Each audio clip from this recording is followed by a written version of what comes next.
ஐயா துணை. முன்னுள்ள ராமர் உயிருக்கும் மோக வடிவான உயிருக்கும் முகச்சையுள்ள ராமர் உயிருக்கும் இப்போ வந்த நாராயணர் எங்கும் நிறைந்தவர்தான் ஏகமயமானவர்தான் நமக்கு உதவி செய்ய வந்த நாராயணர் இவர்தான் உயிருக்கும் எங்கள் ஐயா. சிவ சிவ சிவ சிவா ரகரா ரகரா. ஐயாவின் அன்பு குடிமக்கள் அனைவருக்கும் வணக்கம்.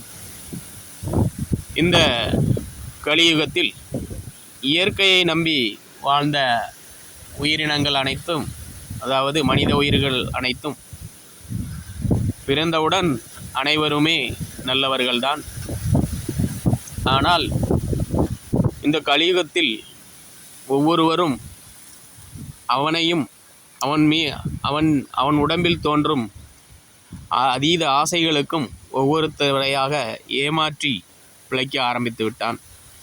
அப்படி ஏமாற்றி பிழைக்க ஆரம்பித்த அதன் விளைவாகத்தான் இப்பொழுது பக்தி முதல் உயிர் காக்கும் மருத்துவம் வரை நஞ்சாகிவிட்டது.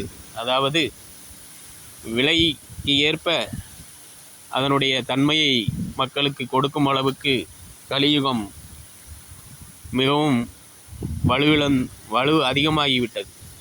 அப்படித்தான் இந்த உலகில் முன்னுள்ள ராமர் உயிருக்கும் என்றால், இந்த உலகில் ராமரை யாரும் எந்த மனிதரும் அந்த காலத்தில் கூட இருந்தவர்கள் மட்டும் பார்த்திருக்கலாமே தவிர பின்பு வந்தவர்கள் பார்த்திருக்க முடியாது.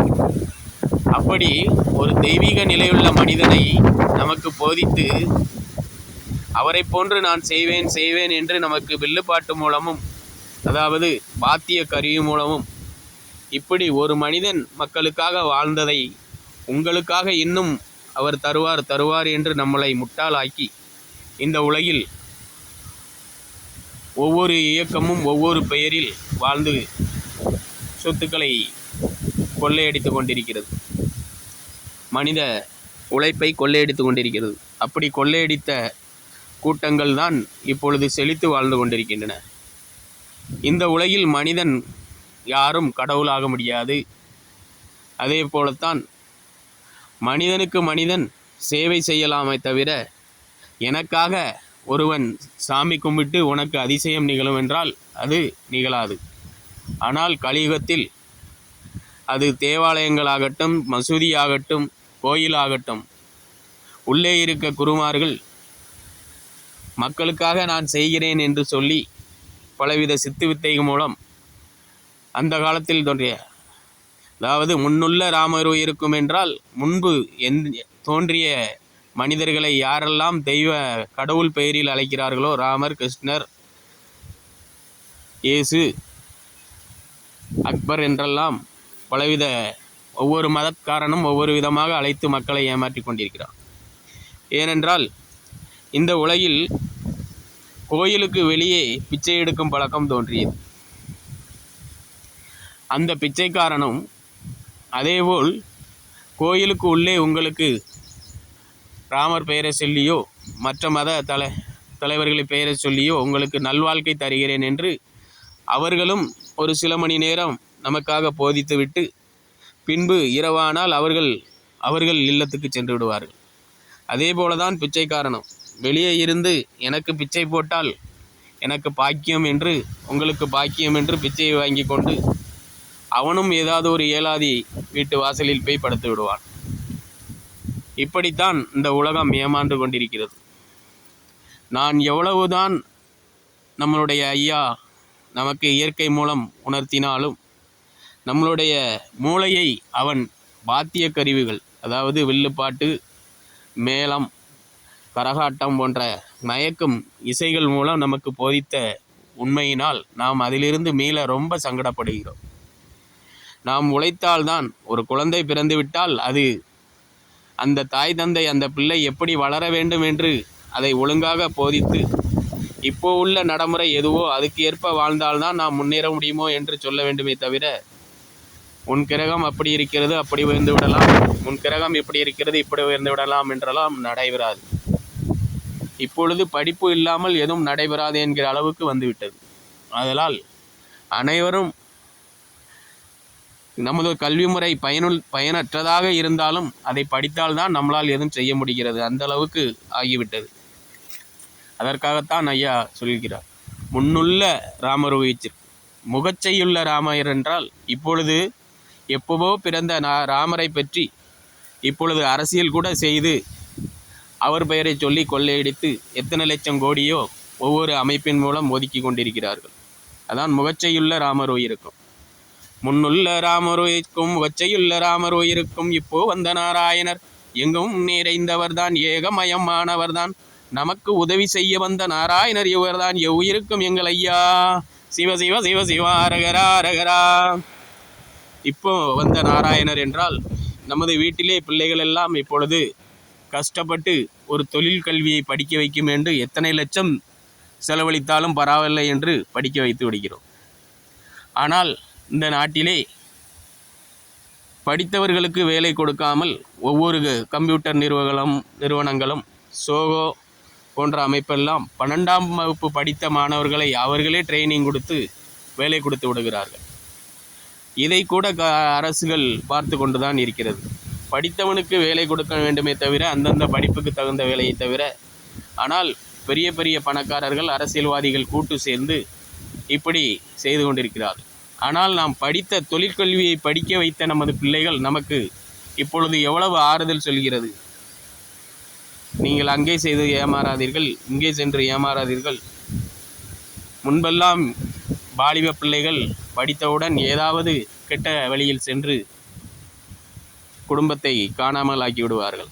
ஆனால் இப்பொழுது சற்று அறிவு இந்த நம்முடைய பலவித போதனைகளையும் கேட்டு புளித்து போன அவர்கள் இயற்கையாகவே உள்ளிருக்கும் உயிரான நாராயணர் அவர்களுக்கு ஒரு நற்சிந்தனையை கொடுத்து குடும்பம் என்றால் இதான் என்கிற முடிவுக்கு வந்து அன்னையையும் தந்தையையும் பாதுகாக்கும் உரிமையையே அவர்கள் தலையாக கொண்டு ஏதாவது ஒரு வேலை 15,000மோ 20,000மோ கிடைத்தால் கூட போதும் என்கிற அளவுக்கு வந்துவிட்டார்கள் படித்துவிட்டு. இப்படி அந்த அளவுக்கு சுயமாக ஒரு சிந்தனை உருவாகும். அதுதான் ஐயா சொல்லியிருக்கிறார். இப்போ வந்த நாராயணர் எங்கும் நிறைந்தவர் என்றால் இந்த உலகில் நடக்கும் ஒவ்வொரு நிகழ்வுகளையும் பார்த்து படித்த இளைஞர்கள் முதல் அனைத்து மக்களும் மாறிக்கொண்டிருக்கிறார்கள். ஆனால் நாம் பழைய கதைகளையெல்லாம் கேட்டு ஊறி நம் மண்டையில் ஏறியதால் நமக்கு அதிலிருந்து மீண்டு வர இன்னும் முடியவில்லை. ஏனென்றால் இயற்கையை சுத்தமாக வைப்பது என்றால் நம் வீட்டை சுற்றி சுத்தமாக வைக்க வேண்டும். வீட்டை சுத்தமாக வைத்தாலே போதும். அதேபோலதான் நாம் பொதுவாக கட்டடங்கள் கட்டி வைத்திருந்தால் கோயில்களாகவோ மண்டபங்களாகவோ அதை பேணிக்கொண்டே இருக்க வேண்டும். அதேபோல் ஒரு பழைய வீட்டை வாங்கினால் ஒரு மாதமாவது அதை டெய்லி சுத்தம் செய்து அதுக்கு பிறகுதான் குடியேற வேண்டும். இதுதான் சுத்தம், அதாவது நாராயணரை சுத்தம் செய்தது. அதை விட்டுக்கிட்டு நாம் பலவித மூட நம்பிக்கையில் சென்றால் கொண்டால் ஒன்றும் நடைபெறாது. காசுகள் தான் செலவாகும். அதற்காகத்தான் ஐயா இப்படி பலவிதமாக நமக்கு அடிகளை வைத்திருக்கிறார். இப்போ வந்த நாராயணர், இந்த முகச்சையுள்ள நாராயணர் என்பது சாமி பெயரை சொல்லி நிறைய குருமார்கள் உருவாகிறார். கைலாசா என்று ஒன்னை உற்பத்தி வைத்து கொண்டிருக்கும் நித்தி அவர்கள் கடுக்காய் பொடி அனுப்புகிறேன் என்பார். அவரை குறை சொல்கிறவர்களுக்கு கடுக்காய் பொடி அனுப்புகிறார். அந்த கடுக்காயின் மகத்துவத்தை கண்டறிந்தவன் தமிழன். ஏனென்றால் பணம் பாலில் கல் அதிகமாக தோன்றிய காலத்தில் அந்த மீதமிருக்கும் கல்லை கடுக்கா, கருவேலம்பட்டை, வேப்பம்பட்டை இப்படி பலவித பட்டைகளை போட்டு அதை சாராயமாக வடித்து பாதுகாத்து வந்து அதீத உழைத்து கஷ்டப்படும் மக்களுக்கு கொடுத்து அவர்களுடைய ஆயுளை நீட்டி வந்தார்கள். அந்த சாராயமானது இரத்தத்தில் ஓடும் நிணநீர் என்று ஒரு நிணநீர் ஓடும். அதை விரைவாக சுத்தம் செய்யும் தன்மையுடையது. ஆனால்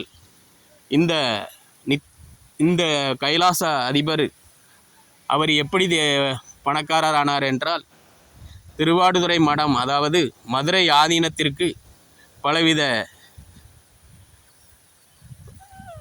நடனக்காரிகளை வைத்து சந்தோஷப்படுத்தி அங்கிருந்து ஒரு பங்கு தொகையை மீட்டு கொண்டு போய் அவர் பெரிய பணக்காரரானார். அதற்கு முன் அவர் திருவண்ணாமலையில் இருந்தார். அதனால்தான் இப்போது மீனாட்சி என்று சொல்லி கொண்டிருக்கிறார். அப்படி கடுக்காயை உலகுக்கு நல்ல விதமாக பயன்படுத்தியது தமிழர்கள் தான். ஆனால் இவர் கடுக்காய் பொடி அனுப்புகிறேன், அரசியல்வாதிகள் அவருக்கு கிடைச்சினா அவர் கொஞ்சம் கடுக்காய் பொடி அனுப்புவதை கிண்டலாக போதித்து கொண்டிருக்கிறார். மேலும் அவர் ஒரு 4 ஜாதிகள் தான் இந்த உலகத்திலேயே பெரிய பணக்காரர்களாக இருக்கிறார்கள் என்று சொல்லுவார். அந்த 4 ஜாதிகள் யார் என்றால் ஜெயின் சமூகம், அப்படி ஒரு 4 ஜாதிகளை சொன்னார். அவர்கள் முதலில் எங்கிருந்து இங்கே யாசிப்பதற்காக வந்த கூட்டங்கள். அவர்களுடைய வரலாறாய் பற்ற தெரியும். பின்பு மத கூட்டமைப்பு மூலம் அவர்கள் அந்த வரும் வருவாயை எல்லாம் கூட்டமைப்பு மூலம் பெற்றுக்கொண்டு ஒவ்வொரு மாநிலமாக ஒவ்வொரு நாடுகளாக சென்று வட்டிக்கு விட்டு பிழைப்பு நடத்தியவர்கள்தான். இப்பொழுது இந்த நித்யானந்த விடாமோ ஒரு பாதிரியாரிடமோ ஒரு ஓதுவான் முஸ்லீமிடமோ ஒருபடி நெல்லை கொடுத்து நீ இதை விவசாயம் செய்து உனது சாப்பாட்டை பெற்றுக்கொள் என்று சொன்னால் அவர்களாக விவசாயம் செய்து சாப்பிட முடியுமா? முடியாது. அப்படி அந்த விவசாயத்திற்கே அருகதை இல்லாத கூட்டங்களை எல்லாம் உயர்த்தி பேசி இந்த உலகத்தை தாழ்த்தி கொண்டிருக்கிறார்கள். உழைக்கும் மக்களை தாழ்த்தி கொண்டிருக்கிறார்கள். அந்த ஒருபடி நெல்லை அவர்கள் விளைய வைக்க 5 மாதம் ஆகும். அந்த 5 மாதத்திற்கு எவ்வளவு உடல் உழைப்பை கொடுக்க வேண்டும்? அந்த உடல் உழைப்பை இவர்கள் சைவ உணவு மூலம் சாப்பிட்டு கொண்டிருக்கிறார்கள். யாராவது ஒருவர் சைவ உணவு மூலம் சாப்பிட்டு விவசாயம் செய்ய சொல்லுங்கள் பார்க்கும். காலையில் 4 மணி நேரம் மம்பட்டி பிடித்து வெட்ட வேண்டும். மாலையில் ஒரு 2 மணி நேரம் வெட்ட வேண்டும். இரவு பகலாக தண்ணீர் தட்டுப்பாடு என்றால் தண்ணீர் பாய்ச்ச வேண்டும். இப்படி விவசாயத்தில் எவ்வளவோ ஒவ்வொரு முறையும் ஒவ்வொரு நேரமும் முதல் போட வேண்டும். மற்ற தொழிலை மாதிரி கிடையாது. ஒவ்வொரு முறையும் முதல் போட்டுக்கொண்டே இருக்க முடியும். அதனால்தான் விவசாயத்திற்கு யாரும் வரமாட்டேங்கிறார்கள். இப்படி ஏதும் அறியாமல் வாயில் வடை சுற்று வருமானத்தை பார்ப்பவர்கள் என்றால் மேடை பேச்சாளர்கள். அப்படிப்பட்ட நிலைக்கு உள்ள மத குருமார்களை எல்லாம் இந்த உலகில் தேவையில்லாத வழிமுறைகளை உருவாக்கியதில் தான் இன்று நாம் கஷ்டப்பட்டு கொண்டிருக்கிறோம். ஆதலால் நாளை வேறடியில் வேற கருத்துக்களை ஐயா நமக்கு இயற்கை மூலம் உணர்த்துவார். அதை பார்ப்போம். ஐயா உண்டு.